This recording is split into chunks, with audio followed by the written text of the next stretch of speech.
Demos gracias a Dios verdaderamente porque el Papa Francisco ha convocado a esta jornada de ayuno y oración para el próximo sábado, el 7 de septiembre, víspera de la fiesta de la Natividad de la Virgen María. La fiesta de la Natividad de la Virgen María no vamos a poder celebrarla, digamos, como tradicionalmente correspondería, porque aunque es una fiesta mariana, no es una de las más importantes del calendario y este año cae en domingo. Por eso es que el Papa ha querido que la jornada de ayuno y oración sea este sábado, justo el día previo, y de tal manera que como víspera se puede celebrar la fiesta en vísperas de esta jornada de ayuno y oración. Pero además de convocar a esta jornada de ayuno y oración, el Papa va a hacer un evento de adoración eucarística, de ayuno y oración, en la misma Plaza San Pedro, desde las 7 de la noche hasta la medianoche, es decir, hasta que acabe el día. Y esto obviamente es un evento espectacular, ¿no? Un evento importantísimo, que va a tener un fuerte carácter motivador para los fieles de todo el mundo, porque el mismo Papa va a estar él liderando varias horas de oración y obviamente varias horas de ayuno, porque durante esas horas litúrgicas no se va a poder comer. Algunas observaciones prácticas. Alguien me preguntaba en Twitter si es que la jornada de ayuno era todo el día de ayuno. Me dijeron, ¿todo el día de ayuno? La respuesta es sí. ¿Pero eso qué cosa significa? Significa que tenemos que abstenernos de comer comida todo el día, es decir, totalmente hasta que nos vayamos a dormir y despertemos al día siguiente. No, ese no es el ayuno tal como lo plantea la Iglesia.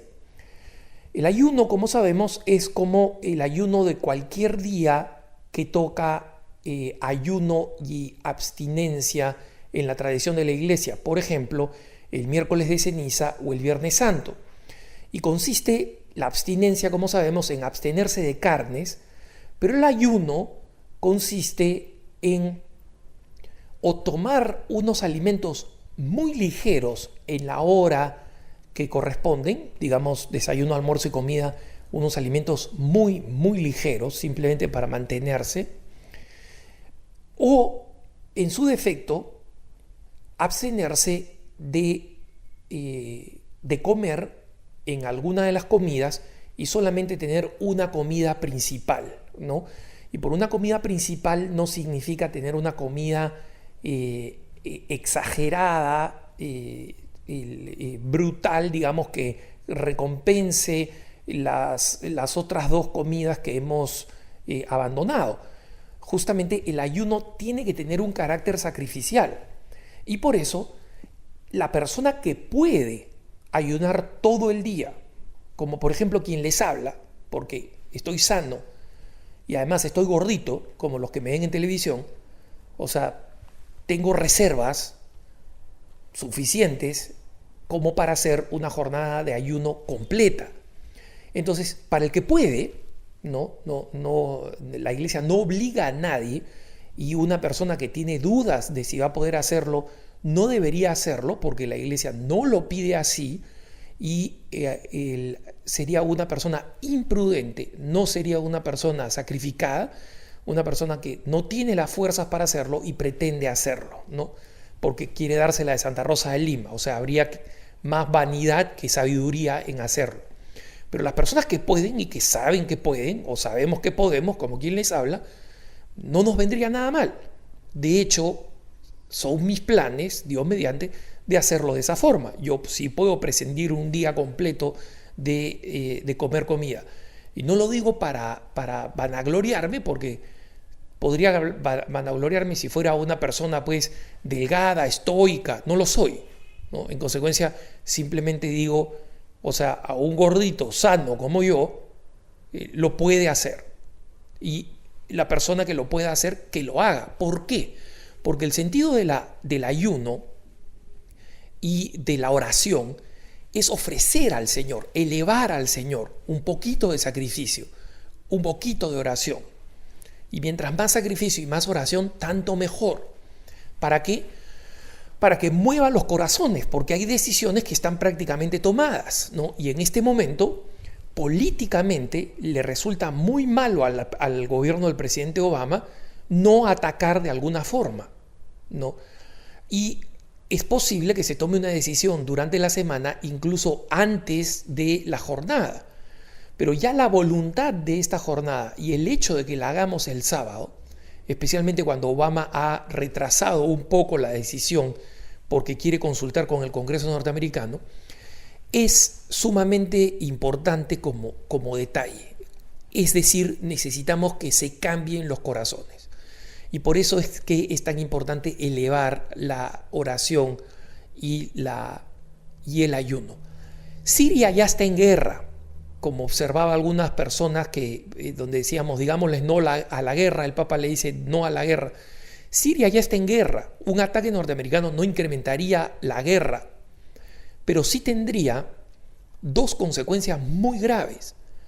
La primera es que Estados Unidos atacaría para dar un mensaje que es importante dar, de que un país no puede utilizar armas químicas y salirse con la suya, que unas autoridades políticas de ningún país pueden utilizar armas químicas contra su propia población, como ha evidentemente realizado Siria, y salirse con la suya, porque eso sentaría un precedente terrible con otras naciones que cuentan con armas químicas.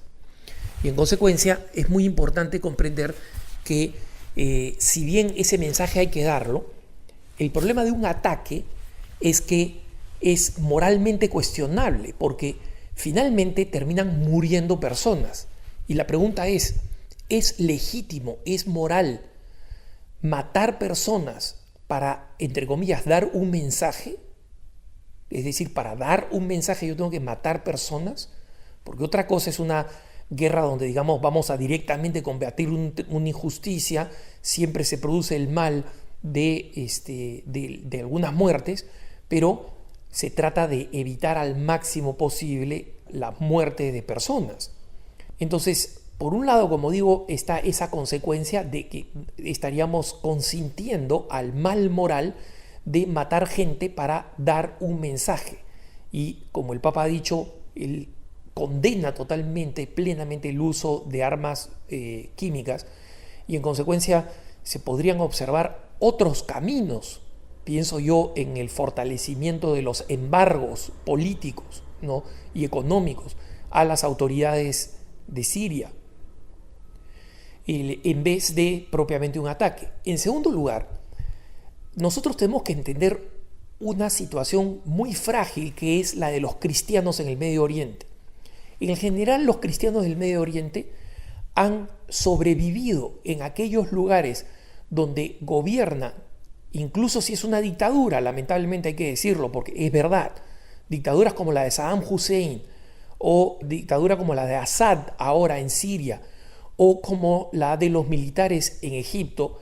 Cuando son dictaduras gobernadas por una minoría, que es una minoría que impone un tipo de gobierno secular, es decir, no islámicamente religioso, estos gobiernos dejan en paz a los cristianos y los permiten prosperar, les permiten vivir en paz en una zona donde son una minúscula minoría. Recuerden ustedes que en Siria está la importantísima ciudad de Alepo, que es la capital de lo que en una época era conocida como Antioquía. Entonces, cuando nosotros hablamos de grandes santos y padres de la iglesia que Antioquía dio, ¿no?, de los concilios que allí se realizaron, Antioquía ha sido un importante centro y es la sede de los patriarcados de varias iglesias orientales, de algunos ritos orientales católicos y de iglesias ortodoxas, en las que Alepo sigue siendo el lugar emblemático de su residencia, pero donde son una minoría. Como sabemos, ya han secuestrado a 2 obispos ortodoxos, por ejemplo, ¿no? Y es probable que no tenga eso un fin, aunque seguimos rezando para que tenga un final positivo. porque ya han desaparecido hace meses. Entonces, cuando caen este tipo de dictaduras como la de Assad en Siria y como pasó en Irak, básicamente las dos facciones musulmanas, que son los sunitas y los chiitas, se comienzan a matar entre ellos, que es lo que está pasando en Irak, por ejemplo, que es lo que comenzó a pasar en Egipto. Y entre estas masacres entre ambos, siempre ambos toman como blanco, por el odio encarnizado que le tienen y por la visión musulmana de la realidad, que solamente existe una religión y que se justifica la persecución violenta de todas las otras religiones, terminan siendo víctimas de los dos bandos que se matan entre sí. En consecuencia, si es que Occidente ataca, especialmente Estados Unidos, los musulmanes van a tener una justificación para decirle a la población común y corriente: este ataque ha venido del occidente cristiano. Porque nosotros sabemos que las grandes potencias occidentales de cristianos no tienen nada. Pero para los musulmanes, Occidente es cristiano, pues. Y en consecuencia, cualquier ataque se le culpa a los cristianos y ya la represión y la persecución de cristianos, que es un hecho, se va a incrementar aún más.